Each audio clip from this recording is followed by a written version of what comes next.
So I've got everything I need. Pepsi Max, fuel, cloths.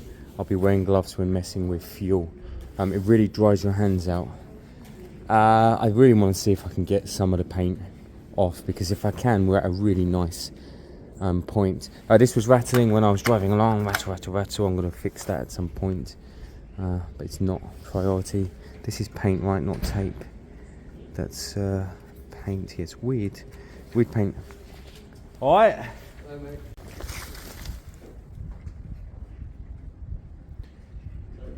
The thing is, the paint looks like it's been painted on. It looks very glossy. It almost looks like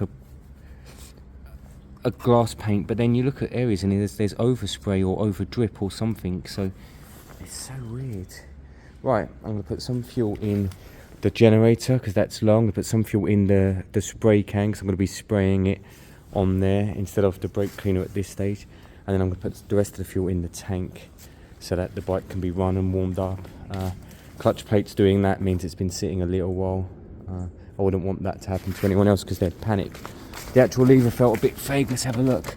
Yeah, I'll get a bit of adjustment in there after, and that'll make that feel $1 million. I'll get some grease on it all. Don't get me wrong, it's fine. Look, but a fair amount of play in there. In fact, is a bolt missing from up there? There does appear to be a bolt missing. There is a bolt missing. There you go. If it's stuck in properly. Is there a bolt missing in there? It looks like it can come off. I can't see, can't tell. There's a bolt in there. Alright, it needs nipping up. Cool. All of this stuff we have to kind of find. Is this panel on? Great. This is the stuff when you've done it over the years, you just kind of work it all out in the end, really. Okay, there's not much to film.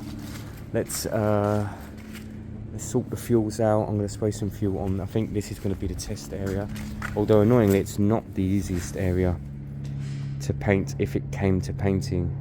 Maybe the mudguard should be my test area because that can come off and be painted black fairly easily. I actually lazily looked for a new tank on eBay. I couldn't find one yet, but I think they are around. I think there are tanks out there, so that's a possibility. Didn't find a seat. I want a mist. And then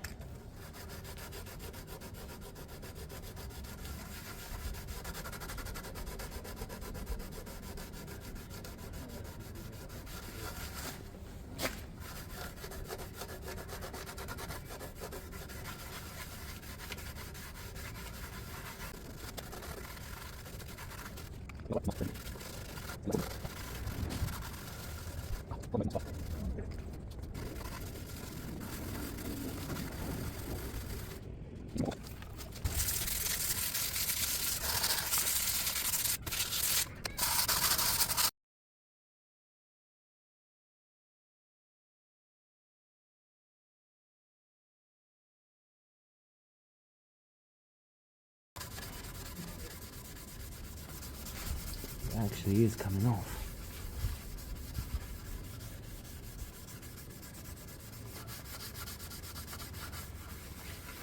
I think patience is the key here.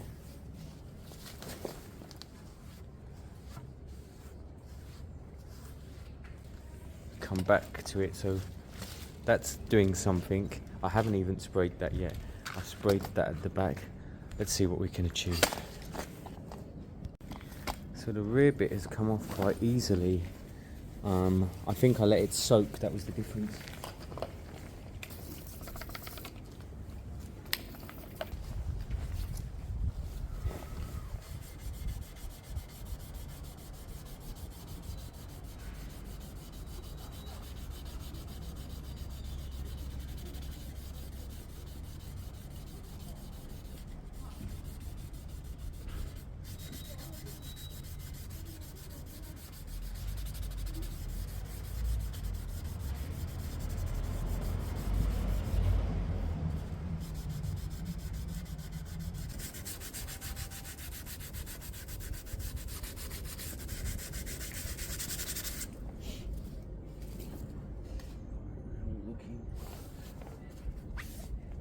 Wow.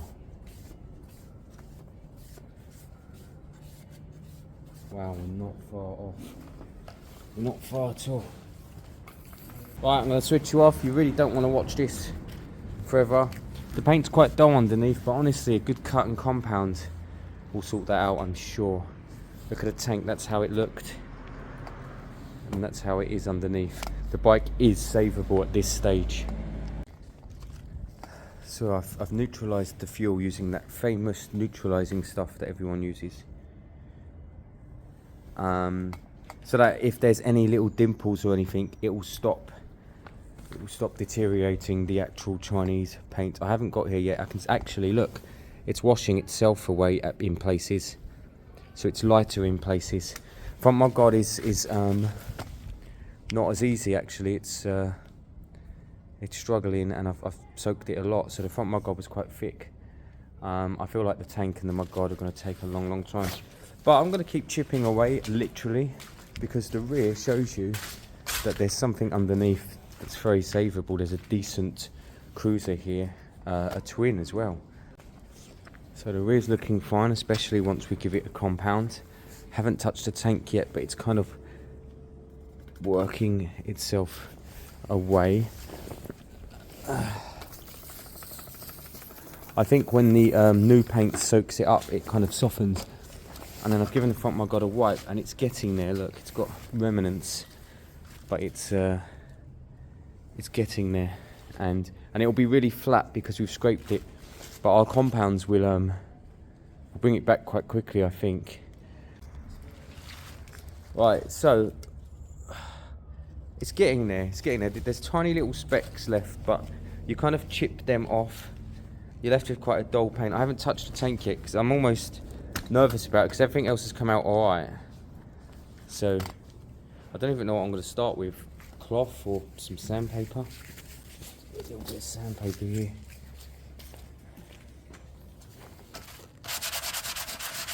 Ah, it's thick. This one's thick. The rest just almost washed off.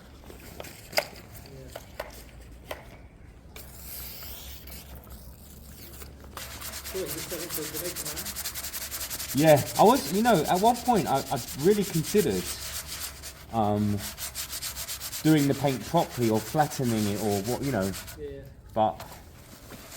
But then I thought the paint underneath might be nice, which it kind of is. It is, it's nice. So the original is nice. This is actually cleaning off.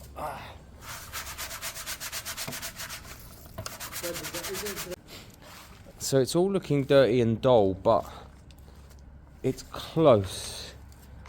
I know that doesn't feel close, but it's close. It's a bit of a thing here in the middle. There's nothing you can do about that. It's a lacquer peel. Potentially why they went down the route of painting it, maybe.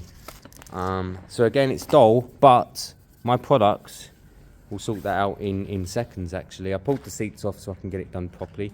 When you're at this bit here, wait, let me raise you up.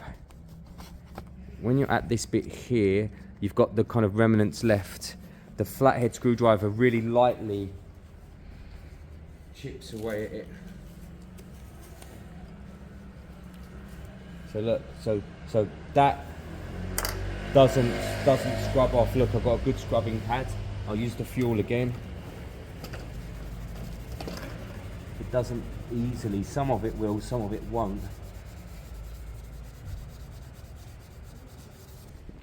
It's a running, riding, fairly smooth bike actually, and you watch, once I've put my products on this, you watch, the paintwork's going to pop and it'll be the best it can be considering someone hand painted it. So this is where we are. I am out of energy though, so I'm going to try a bit of compound before I go on the front mudguard and the rear, and then I'm going to pack away. But the tank's the worst part because of these. It basically, I think the sticker was glued on, so they've ruined it. It's a shame because everything else has come up okay, and then they glued on. Now I've put a bit of paint on there just to stop it going bad, if it, but ultimately they've ruined it. If I have some carbon fibre in there, I may do a strip just up the middle here, just that bit maybe, because otherwise it's quite a letdown. But saying that, I'm sitting here and I'm now getting nitty gritty with it, and I'm thinking, I'm in corners and stuff with screwdrivers. I'm thinking, no, hang on a minute. We're not aiming for perfect. We're not going to get perfect. I'm aiming for better, and at the moment it always looks better. So I'm going to do this. Let's look at this front mud guard. You can see it's dull. It's dull, and that's very clean, by the way. Honestly, I've cleaned it and cleaned it and cleaned it. It's very clean. So I'm going to use Maguire's compound first, and then some super resin. That's my new system at the moment. Maguire's first, super resin, and then some wax on top. And you watch the difference. So at the moment you can see it's dull, and it is clean. It's dull. These dimples you're not going to get rid of, but the compounds and waxes will even it out a bit. It will pop a bit more. So I'm going to show you that in a minute, popping. And I'm actually going to do the rear as well while I'm here, because we've got the products, we've got the cloths, why not? And from there, the tank will dry overnight. These little bit of paint blotches need to dry, and then I'll consider what I'm doing, if I'm putting a strip on it or not. But it won't matter anyway, because, no, it would. I'd want to put the strip down first before polishing around it. So let's look at the difference between this at the moment, which is very dull, and then, you know, my fault kind of, and very dull. Let me get my products on there. I'll film a bit of it actually for you, and we'll see if we can get it looking a touch better.